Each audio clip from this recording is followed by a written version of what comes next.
Hey everybody, welcome to my channel. Today I will be reviewing BET Presents The Encore, Season 1, Episode 8. So go ahead and grab your drink and whatever else it is that you do, and let's get into this review, shall we? So the episode opens and it's with Keely and the twins, and they're sitting outside talking about Nivea leaving. And one of the twin asks, do you think that we're running people off?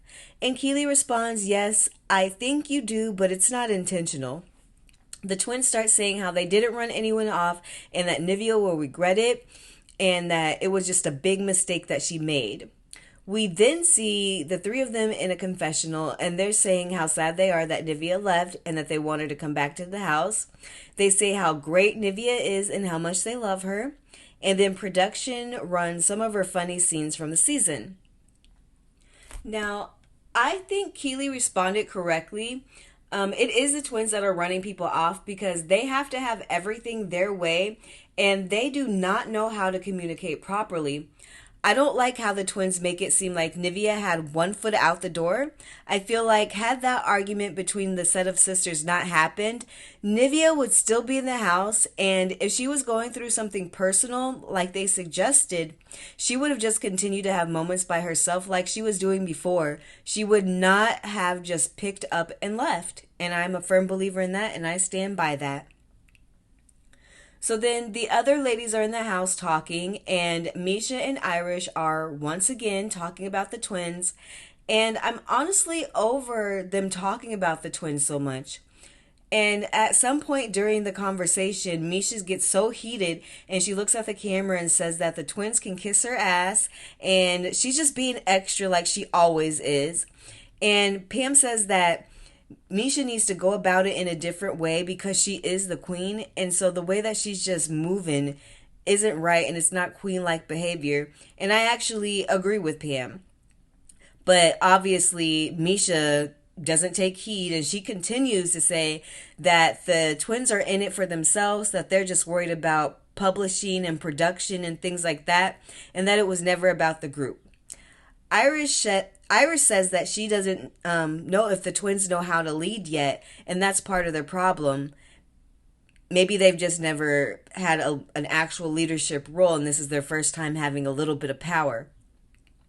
So then Misha's in her confessional, and she's saying that, she's also upset that Nivea left because she was defending herself in Irish, and that Nivea was tired of the disrespect, and that's why she left. And I think Misha is delusional.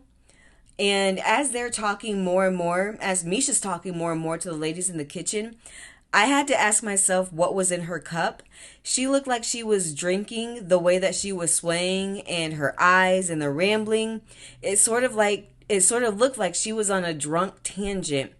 And the fact that she said that she was ready to fight them was so over the top. And I don't know, I feel like she came on this show and she's portrayed herself in such a awful way, because that's what people are saying online, that she's probably drunk all the time.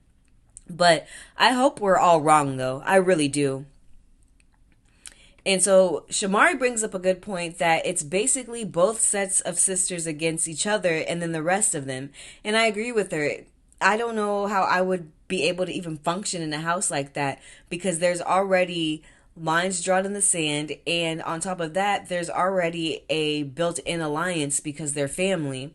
So I could only imagine the amount of drama and the amount of headaches she got just from being around them all the time.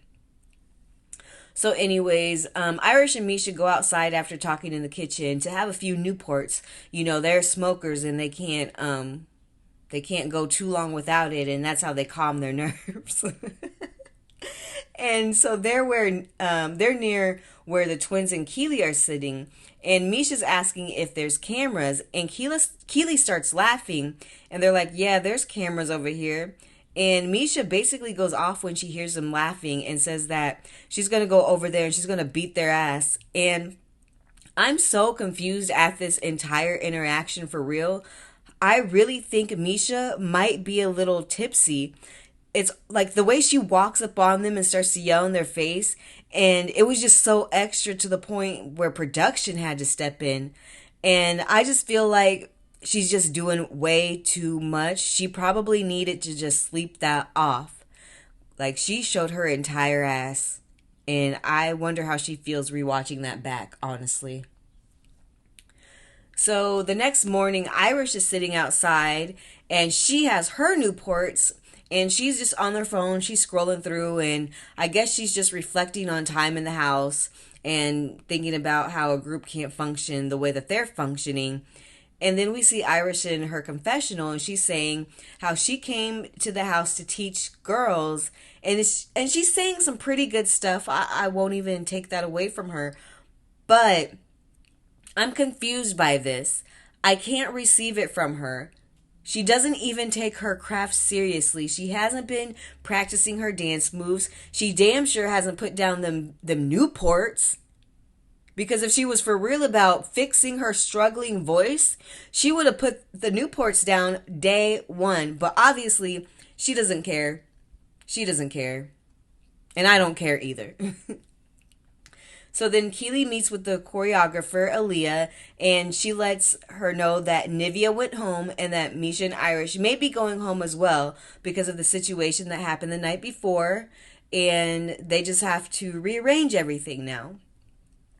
So then we see Shamari, Pam, and Misha, and they're sitting around their room talking, and Misha announces that she's about to leave, and she tells Irish, who's outside finishing her second Newport, that she's leaving. And Irish says that if her sister leaves, she's leaving.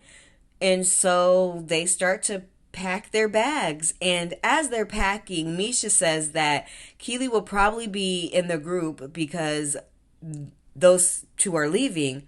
And I sort of hope she does, because Keely has a little bit to bring to the table. She can remember the dance moves at least. She don't got to sing nothing, but at least she can dance. So Carlos King comes in, and if you don't know, he's the producer, or one of the producers of the show. Todd Tucker is another producer. The one that we can't trust because he just be spending Candy's money. That Todd.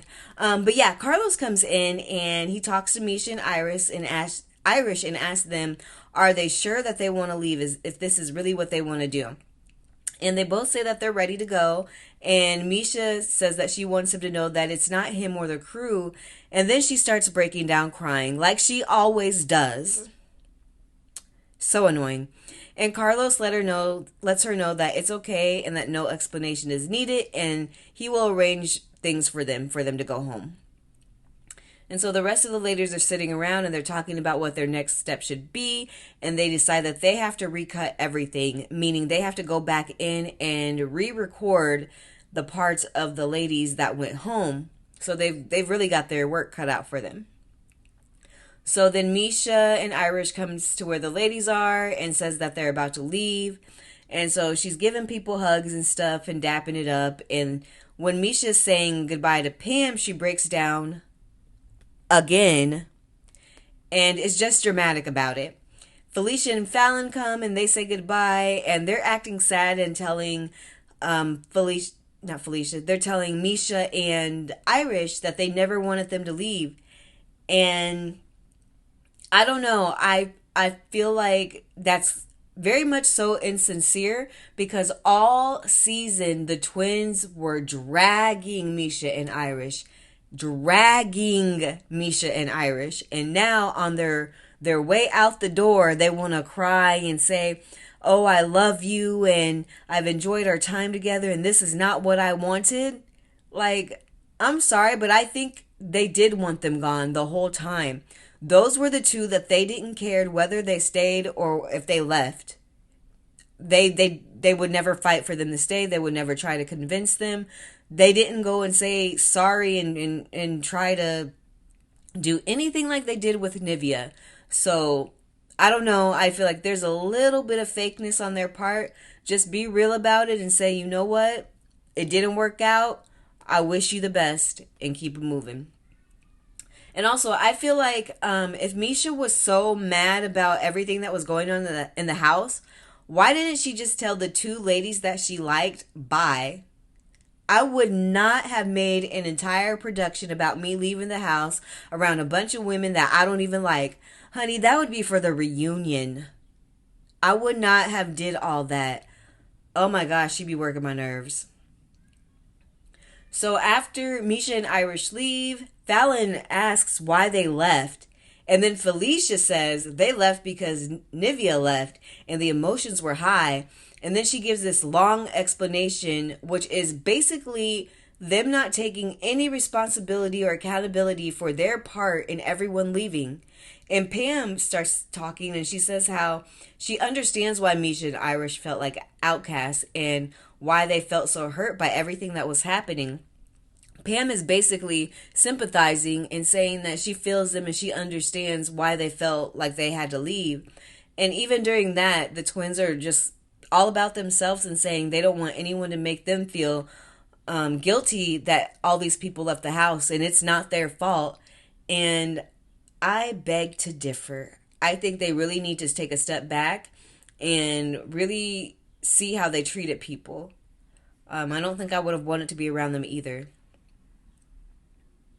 So the next morning, the twins and Keely are talking in her room, and Keely's acting like she's so stressed out and saying that she needs to figure out the songs and re-recording. And the twins pretend to be stressed too. Like they have so much stuff going on in the house, and oh my gosh, I can't. Oh my goodness.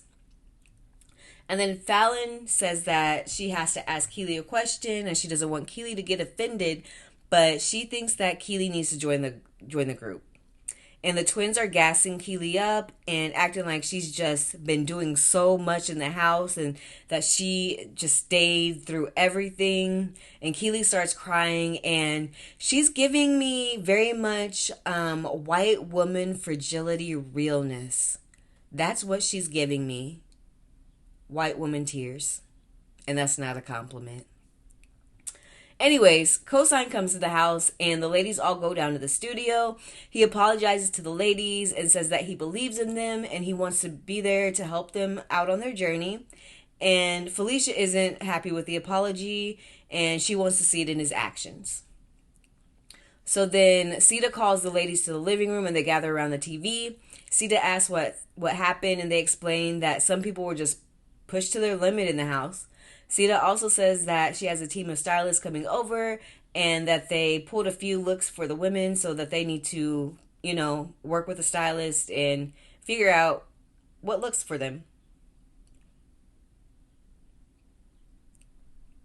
They also have to select a new queen, and the person that they select will be the final queen in the house.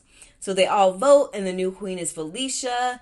And part of me feels bad for Keely because she has been wanting this every single week and she has not gotten it. So, yeah, how embarrassing. You were supposed to be the creative director and you didn't even get to be the queen. Might as well just be in the group because at this point, what was your purpose? What was your role of being in the house? But anyways, they're all back in the studio and they're critiquing a song. And the song that they are critiquing is Felicia's song. And once again, she's offended. She's offended that Cosign called the song a demo and said that they need to add extra layers to it. So Felicia goes and talks to Fallon and then she goes back downstairs and she talks to Cosign. And she basically says that she wants respect and she wants to be treated as an equal. Cosign agrees with her and says that he wants what's best for the group. And I feel like she may have a thing for Cosign or maybe they have history because the way that she just won't accept anything from him, it's just giving me former lovers. Nothing will ever be good enough because you hurt me, and until you say sorry for our situation, nothing you do will ever be okay. But I could be reading the situation wrong, So then the stylists come over with outfits and they're just not coordinated and it's a hot mess. And it makes me wonder why Keely hasn't been coming up with more direction and ideas. She literally sat in this house and stirred the pot the entire time. She's done nothing productive. So then the final scene is they're in the dance studio, and this is when we begin the Keely situation and asking her to join the group. They're all saying that they need her in the group, and they're hyping her up. And then we see Keely call her husband, and she's acting as if she doesn't want to be in the group and that she's not flattered that they asked her. And that's where we leave off. Next week, it looks like Nivea is going to call, so fingers crossed she will come back to the house. And yeah, I think that might be it for this season of the Encore. Next week might be the season finale. So yeah, that's all I have for you today. I will see you next week, and peace out.